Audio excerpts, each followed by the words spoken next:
So today, lads, we're going to be redrafting the 2002 NBA draft. This is a very interesting draft.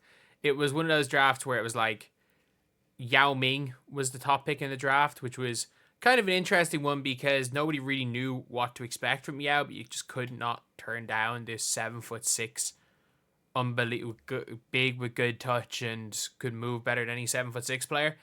But yeah, anyway, we're going to be talking about that draft, and we're going to be redrafting it just like we've done with the 2001 draft so far. And we're going to be doing that for every draft up till 2024 this month. And we're doing that as part of Hoopsmas. From the 1st to the 25th of December, we're going to be uploading 10 videos on average every single day. We actually uploaded 12 today, but we're going to be doing 10 on average every single day, 250 in that time. And we are also going to be redrafting every draft class. We're a day behind, so we'll be doing 2 tomorrow. But yeah, also if you guys are new to the channel, subscribe. We are trying to hit 7,431. So we're 31, yeah. So we're 29 subscribers off that. So that gives us 100 for today. We are trying to hit 10,000 by the end of Hoopsmas, so we are going to be quite close. But anyway, now let's go on to it. With the first pick in the draft, the Houston Rockets actually selected 7'6" center out of China, Yao Ming. In a redraft, the Houston Rockets are going to take the 9th pick, a 6'10" power forward center from high school, Amare Stoudemire. Amare versus Yao was a really close one. And I think peak for peak, Amare's was slightly better. I think longevity, Amare just physically lasted longer. Even though, ironically, Yao Ming retired in the 10-11 season. That was Amare's last good season. Amare Stoudemire, he really kind of fizzled out towards the end of his career. But I do think his peak with Nash was enough to give him that number 1 overall pick. Was arguably the best power forward in the NBA at one stage. And then we got the guy who was probably the second best center in the NBA for a decent chunk of his career. He just got hurt young, and it's Yao Ming. With the second pick, the Bulls selected Jay Williams, and they redraft. Yao Ming will fall 1 spot to number 2. And without question, he's in this spot. I'm not going to be one of those guys that says Yao is lower than that because he's just straight up not. Yao Ming was superb from about 2006-ish till 2009 when he retired for those like 3 or 4 seasons. He was the second best center in the NBA, and I think he was the second best to Shaq, and then very quickly when Dwight became Dwight, he was the second best to Dwight, and he was just an elite inside presence. He nearly got the Rockets to the NBA Finals in 2009 without Tracy McGrady. They nearly beat the Kobe Lakers. Like, they lost to them in 7 with Yao as the best player. He is without question the number 2 pick in this draft. And it is a big drop-off to the obvious number 3 pick. Like, there's a huge drop-off between 2 and 3, but there's also a big drop-off between like 3 and 4. There's a huge drop-off between 3 and 4. But in the end, the Golden State Warriors in the real draft took Mike Dunleavy, and in this draft, they're taking Carlos Boozer.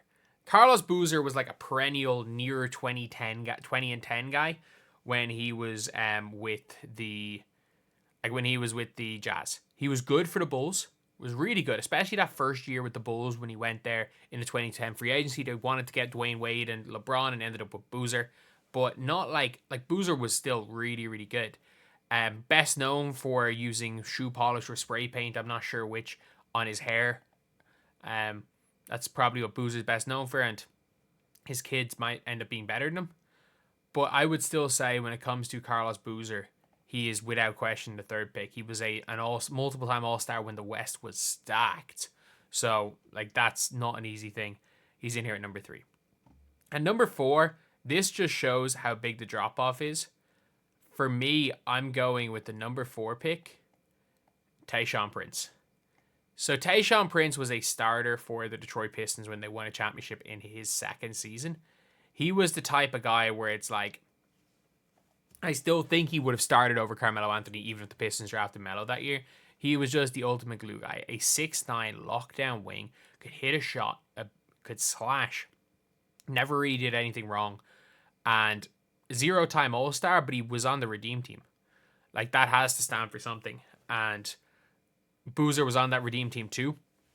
And in the real draft, Drew Gooden was taken with the 4th pick. by the Memphis Grizzlies. And I mean, the Memphis Grizzlies eventually, Tayshaun Prince did go to the Memphis Grizzlies and was part of their team that made the conference finals. He really did fizzle out, though, at the end of his career. Like, I don't even remember. Did he play after Memphis? I actually can't remember him after 2013, honestly. He retired in 2016. I think he played 2 seasons or 3 seasons at Memphis. Like, he made 4 all defensive second teams. Sorry, 4 a.m. But didn't really do much other than that. With the number 5 pick, we've got all-star as far as I'm aware. But this guy, I don't think he was as solid as Tayshaun Prince. I think Tayshaun Prince was much more solid. But we have a 2-time all-star, actually. And NBA champion, Caron Butler. Although he was injured for the NBA championship. One of the best, he was like a number 2 option for a lot of the 2010s. 2A, 2B on those Washington Wizards teams with like Gilbert Arenas, who was obviously the 1, who 2A, 2B with Antoine Jameson. Obviously, hearing stories about those teams, there's no surprise they weren't winning games. He became a journeyman after that, playing until 2016 in the league. And yeah, it was part of the Shaq trade, I guess. And he's currently coaching with Miami. But I'll still say, even though he did have a higher peak, like, he was definitely at his best. Like, he was a legit scorer. Even with Dallas in 2011. Like, before he got hurt with Dallas, he was averaging 15 a game. But he was a 20-point-per-game scorer in his prime. And for me, it's just, I think I would take Tayshaun Prince because he was just more solid. But Caron Butler, having him in here as the 5th pick is fair, I think, for him. And way better than Nicolas Kitishvili,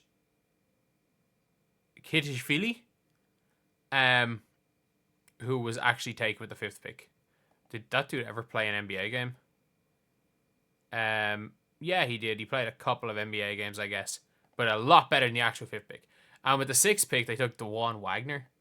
Like, he was the 6th pick to the Cleveland Cavaliers. And I mean, I was about to say his kid's going to be better than him, but like, I'm not sure about that either at this stage. But in the redraft, the 6th pick is going to go to future Hall of Famer Luis Scola, a guy who is much more known for what he's done in basketball outside the NBA. Guy who's been exceptional for the Argentinian national team, was part of that 2004 Olympic team, and 15 years later was part of their World Cup semi-final team. Luis Scola will be a Hall of Famer, but not for what he did in the NBA. His contributions to basketball have been incredible, but again, was pretty good at Houston. Was okay in Indiana, was decent in Phoenix. I don't even remember him in Toronto. But he had a couple of good years in Houston, and yeah, he was never an all-star. Never a brilliant, like, 20-point-a-game guy.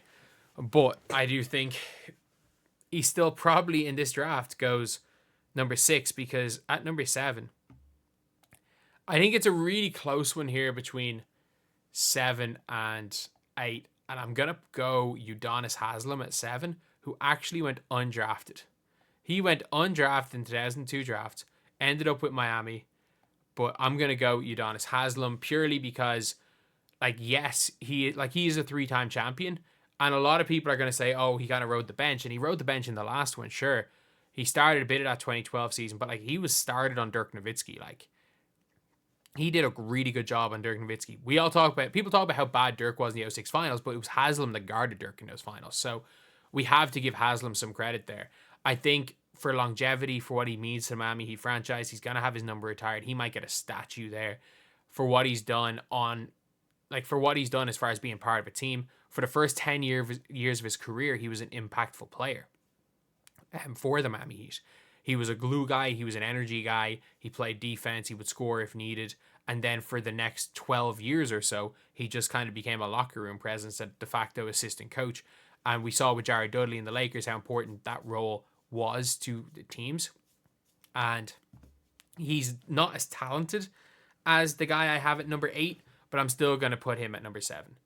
Because at number 8, we have a guy who played for the Rockets and he was pretty good.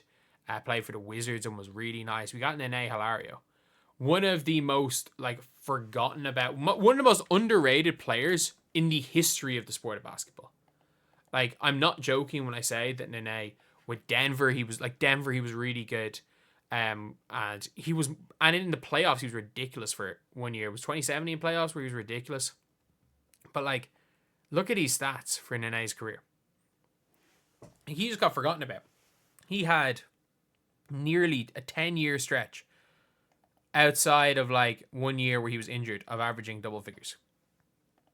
Like, he played from 2002 to 20. He had a 14-year stretch where he was averaging effectively double figures every single year. And then for some reason, he went nuclear in the 2017 playoffs. And I want to see, is there anything... Where was it? There was like a game where he just... Yeah, he was 12 of 12 shooting with 28 points to help the Rockets go 3-1 up on the Thunder. I just remember that vividly from like playing 2K. He had the moments card. And the whole thing was Nene did not miss in a game. But he was just supremely solid. He was so solid. You knew exactly what you were going to get from him. And I hate having to put him below like a Udonis Haslem and a Scola, but I would put them all quite close in as far as their tiers to each other. With the number 9 pick in the draft, we're going to take a champion. We're going to take a man who wanted to let everybody know that violence is never the answer, but sometimes it is. We have Matt Barnes. Matt Barnes, obviously the podcast co-host with Steven Jackson.